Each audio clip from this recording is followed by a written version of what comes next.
Good morning, readers. Welcome back to Read Aloud. Yesterday, we learned about two different text features, captions and labels. Captions help the reader understand the pictures better, and labels help the reader identify a picture or something in the picture. Today, we're going to learn about three new text features that most nonfiction texts have. Text features are parts of a text that can help us understand the facts and main idea of a nonfiction book. Today, we're going to start paying attention to the different text features we see in the nonfiction text that we read and how they help us learn new facts. 1. Photographs. Photographs help the reader understand what something looks like. A photograph is like this. It's a real picture that helps us understand what owls look like. Next, captions. Captions help us better understand a picture or photograph. This is what we learned about last time. A caption is like a group of words near a picture that explain what the picture is about.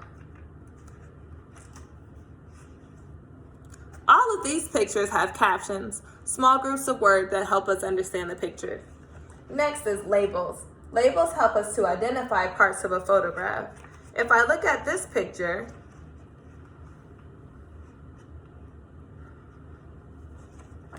I see a label that tells me what the picture is of. This picture is of a barred owl. Next, table of contents. The table of contents helps us know where to find information in the text. It's a list of topics that you can find in the story, and it tells you what page you can find that topic on. So I could go to page 10 to learn about hotshot hunters, because that's what the table of contents shows me. And last but not least, the glossary.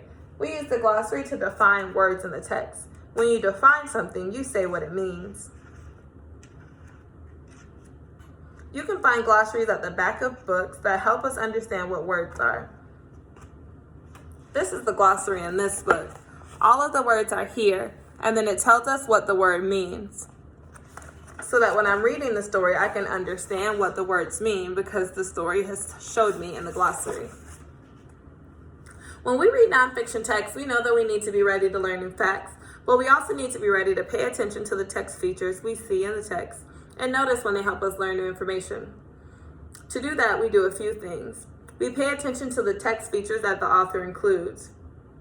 Then we think about what text features tell us about the topic. Then we understand what the topic is by understanding why the author included that text feature. We're going to read a nonfiction book. The title of the book is Owls by Laura Marsh. Just by looking at the front cover and reading the title, I can tell what this book is going to be about. It's going to teach us all about owls. As we read today, I want you to watch how I pay attention to the text features.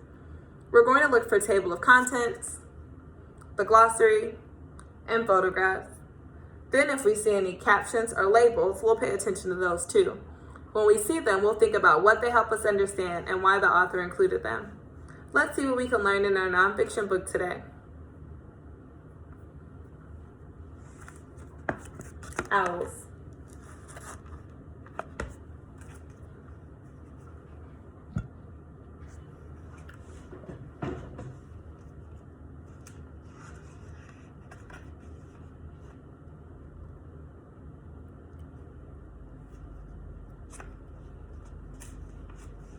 Who are you?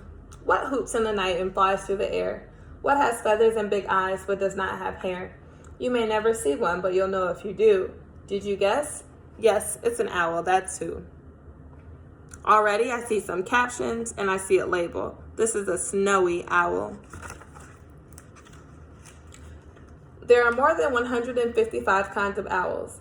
Owls can be big or small. Their faces can be round or shaped like a heart. Owls come in lots of colors and patterns. See if you can read all of the word labels next to the photographs of the owls. These photographs help us to understand the different kinds of owls. Good job reading those captions, labels. Owls live in cold places and hot places. They live in rainforests and deserts. Owls also live in the mountains and near the ocean. Owls are great flyers. They are also great hunters. Most owls hunt at night. Their bodies are made for hunting. Wow, look at all of these labels and captions around the owl. I see one label here telling me it's a northern spotted owl. Then there's all kinds of captions with arrows pointing to different parts of the owl.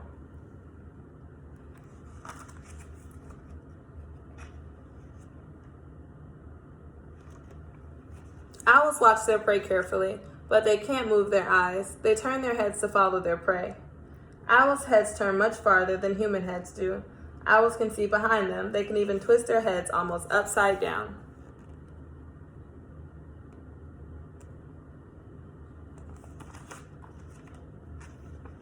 Owls are quiet flyers. They can sneak up on their prey. An owl has special feathers on its wings. The feathers have extra soft edges. They make the wings quiet. Prey cannot hear the owl flying toward it. Many owls eat small animals like mice. Some owls eat insects, snakes, or fish. Other owls even eat small birds and bigger animals too. Owls do not chew their food. They do not have teeth. Owls tear food with their sharp beaks, or they eat their prey whole.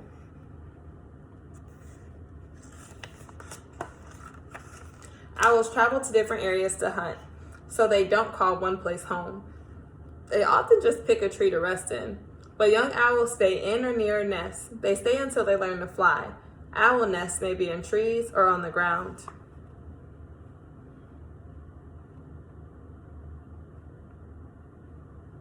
The photograph is showing us the owl nest in a tree and then the owl nest on the ground.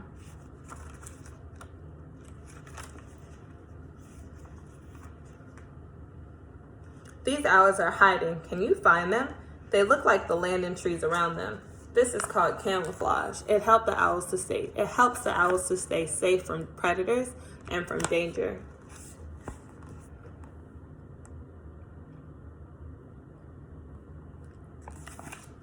Wow, those owls sure know how to camouflage into their surrounding.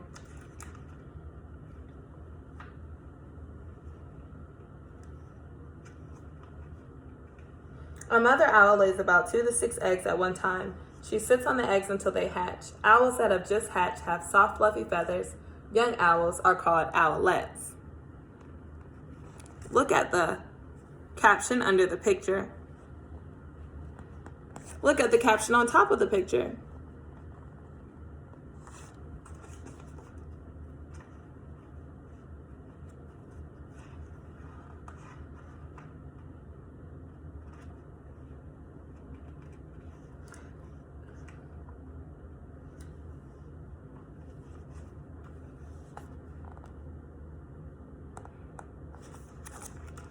Scholars, today we learned so many facts about owls.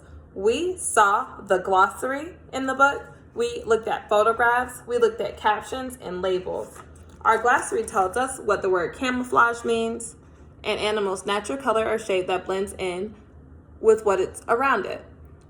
Prey, an animal that is eaten by another animal. Talons, sharp claws on birds that hunt and eat meat. Wingspan, the length from the tip of one wing to the tip of the other wing. All of these words were defined in the glossary. At the beginning of our read aloud, we talked about the table of contents. We talked about how we can go to different page numbers to find out information about topics. As we read, we pointed out labels and captions. We identify every single text feature in our book while learning a bunch of facts. What do you think this story is mostly about? What's the main idea of the book Owls?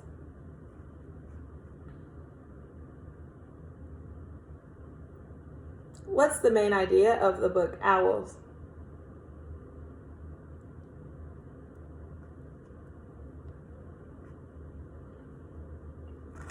That's right. Owls is a book about different kinds of owls, where owls live, what they eat, and how they grow up. We learned all kinds of facts about owls, and it was helpful to have all of our text features to make that information stick to our brains. Thanks for reading.